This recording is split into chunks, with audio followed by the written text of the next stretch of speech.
European Union leaders have agreed on a compromise plan to block more than two-thirds of Russian oil imports. It came after late-night talks at a summit focused on helping Ukraine. The watered-down embargo covers only Russian oil brought in by sea, allowing a temporary exemption for imports delivered by pipeline. EU Council President Charles Michel announced the deal on social media, saying it will cut a huge source of financing for Russia's war machine. To be very clear, this means that there's an immediate impact of 75% of Russian oil being affected by this measure, and that means that before the end of the year, almost 90% of imported Russian oil at the European level will be affected. Other elements in the package are also important. It's the de-swifting of the spare bank.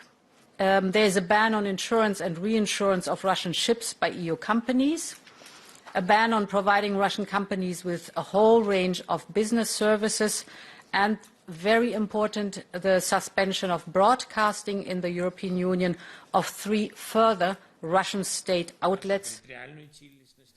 Earlier, Ukraine's President Volodymyr Zelensky had appealed to leaders to end internal arguments getting in the way of an oil ban and a 6th package of sanctions.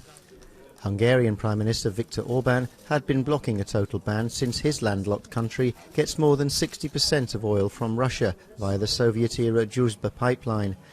This is a 2-day summit, and despite the lateness of the talks, EU leaders will return to look at other Ukraine-linked issues such as food security.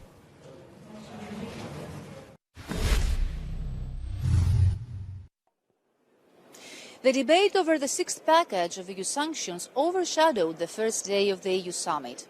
The Hungarian Prime Minister Viktor Orbán, who's been blocking this package for 1 month now because of his concerns over the oil embargo, insisted against the compromise plan, despite the fact that he was given the exception for pipeline oil that he was asking for. He actually said that it's a political issue and he wanted more guarantees in case the pipeline supplies are interrupted.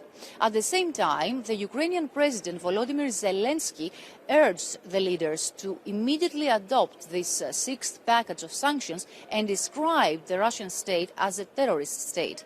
Today, the EU leaders will meet again in order to address the 2 critical issues, energy and food security, because they claim that actually Vladimir Putin is instrumentalizing both issues, so they will try to find ways in order to tackle both crises, both potential crises. Efi Koutsakosta for Euronews, Brussels.